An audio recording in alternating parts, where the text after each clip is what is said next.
Welcome back to the weekend. President Trump has been in office more than 100 days, and his policies have already proven to be disastrous for rural America. From spending cuts at the Department of Agriculture that cut off food banks serving as lifelines for small farmers to Trump's chaotic tariff policies.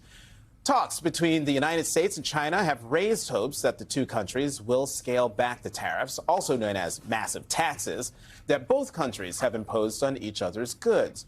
In Kentucky, farmers face the double hit of historic floods and the trade war with China, the world's top importer of soybeans.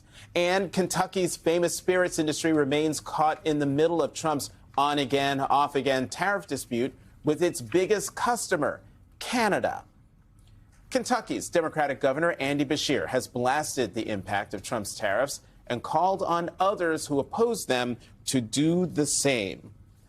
And joining us now is the governor of the Commonwealth of Kentucky, Andy Beshear. Mr. Governor, thank you very much for coming to the weekend. Your reaction, talk about the impact of Trump's tariffs on your state and explain how negatively they are impacting Kentuckians. Well, first, good morning and happy Mother's Day to everybody out there. The tariffs are impacting Kentucky in profoundly negative ways. They're hitting big business. UPS announced major layoffs. They're hitting small businesses where folks that import raw materials from China and can't source it somewhere else are having to lay off people that they know, that they go to church with, whose kids play on their baseball teams. It's hitting farmers who have fewer customers that are out there. It's hitting our signature bourbon industry because of not just of tariffs, but of Donald Trump's attacks on Canada. And they're ultimately hitting every American family by raising prices on everything. And so people are starting to feel betrayed that a president who won because he said he would lower prices is increasing the burden on everyone. And acting like it's not a big deal, talking about having fewer toys, talking about struggling. Well, our people are struggling, and it's really picking up the amount of criticism that you hear every day. Governor Beshear, one thing that is very important in rural America is gaining access to internet. And I know that coming from small town Mississippi, how important and what a lifeline it is for communities when they get broadband. Donald Trump, though, has recently said, and I'm going to read the quote, that the Digital Equity Act, a little-known effort to improve high-speed internet access in communities with poor access, was written to help many different groups, including veterans, older people, and disabled and rural communities. So, or he didn't say that. That's what the program is about. But he says that it's racist and unconstitutional. How is this going to impact your efforts to get Kentucky fully wired? Well, significantly or potentially significantly.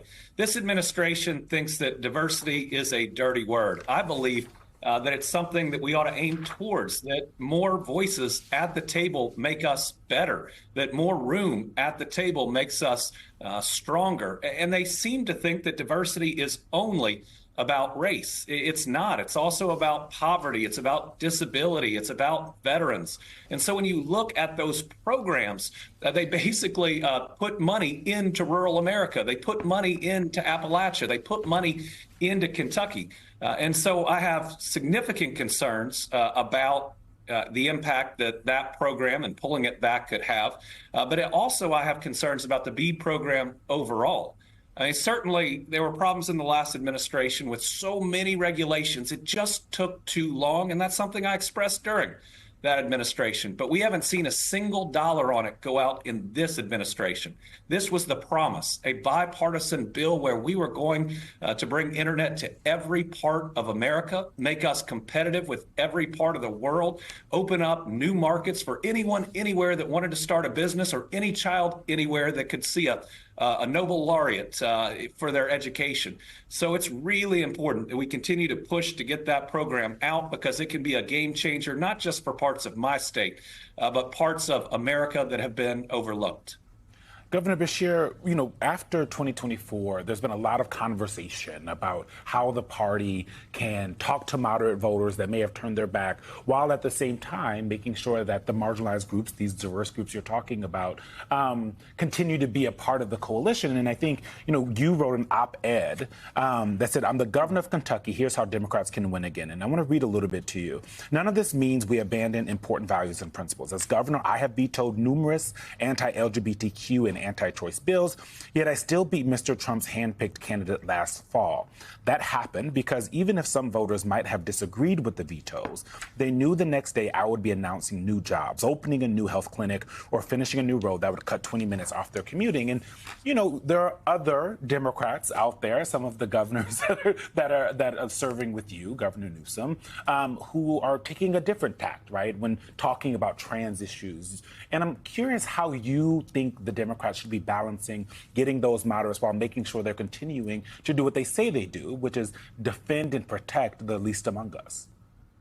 I think there are three things that the Democratic Party needs to do to re-earn the faith of all of the American people. And the first is focus. It's the idea that when people wake up in the morning, they're not thinking about the next election. They're thinking about their job and whether they make enough to support their family. They're thinking about the roads and bridges they drive that day. They're thinking about their next doctor's appointment, the public school they drop their kids off at, and public safety in their community. And even if folks are really passionate about this issue or that issue, if they're struggling to pay their kid's prescription, it's hard to get to anything else. And so I believe we as Democrats need to spend 80% of our time trying to better people's lives through those issues, because they better everyone's life. They leave no one out. I think the second thing we've got to do is talk to people like normal human beings. I think that there was some advocacy speak that was well-intentioned, but took the meaning out of a lot of words that we use. In Kentucky, we got hit by the opioid epidemic harder than anyone. I've known a lot of people who've gone through addiction, and they all call it addiction. None of them call it substance use disorder. We know people that have gone through hunger, and none of them called it food insecurity. And so it's important that we use words that have real meaning, especially when we're trying to address the challenges of those that are going through them. And the last one, and I think this is how we talk about some of the other issues, is explaining our why, not just what we believe. Democrats get bogged down in policy point 3, subheading 2, bullet point 4. But what we don't get is beyond the what to the why. So when I vetoed that really nasty LGBTQ, anti-LGBTQ plus bill during my election year, I did it because my faith teaches me that all children are children of God. And I didn't want a legislature picking on those kids. And if they were going to show them hate, I was going to show them love. I mean, that's my job. And those kids, I mean, they are Kentucky kids that deserve to have the support of all of their government. And if part of it wasn't going to be there for them, I certainly was going to be. Sorry, as a now gay man, I just needed to let that wash over me. To hear a governor talk with such care and concern about kids like me, kids like us, is really, truly something. Governor, your name is bandied about for positions higher than governor. Now, Senate Minority Leader Chuck Schumer did his best to get you to run for Senate, and you said, nah. According to Politico, however, I'm going to read this Politico headline to you. Andy Beshear is making serious moves toward a 2028 presidential run. He's meeting privately with donors, recording a podcast, and regularly popping up at national events. A former Kamala Harris communications staffer is consulting for him. Governor, this true? What I'm trying to do right now is to first be the best governor I can be, but then also to be a reasonable voice that's out there, that seeks common ground, that uses common sense, and that gets things done. In this vacuum where there's lots of voices that are out there, I think that we need a voice, and there are more voices than just me, that, again, stand up for our values, but also have the type of focus that can bring working Americans back to the Democratic Party. Now, this year, I'm the vice chair of the Democratic Governors Association. Next year, I'm the chair, and I have 36 races.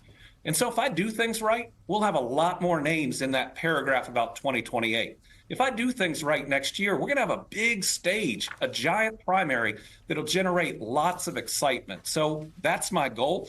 And I want to make sure that we are driving this party in a way that creates a bigger tent, that welcomes people in, that, like you said, shows that we will stand up for the marginalized while still focusing on those things that can make every single American's life better.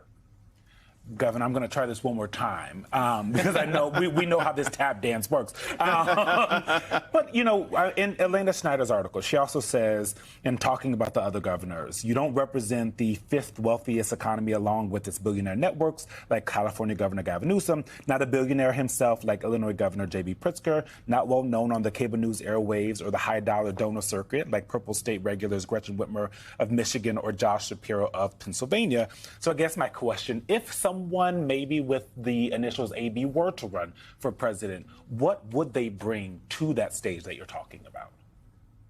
Well, I think that they would be the only candidate that's won in a very red state that has increased their margin every time that they've run. The idea that if you can convince voters in a tough state like Kentucky that you'll do the right things and stand up for them, then you can certainly talk to voters in a swing state. And in the end, I think Americans want a sense of normalcy. They want stability. They want a common sense, common ground, get things done type of governor. Now, everybody else you mentioned is a good friend of mine, and they would be great candidates as well. I think we will be better off to have a lot of candidates if we do this right, and more than just governors, though I definitely favor governors, that are out there that are generating energy in a way that you saw on the other side, say, in 2016. Well, the governor said they, so he's keeping it gender non-binary. Keeping it quiet, but we appreciate you playing with us a little bit with that answer. Thank you, Governor, so much for coming on, and we will have to have you again, maybe if you have something to announce in the next couple of years.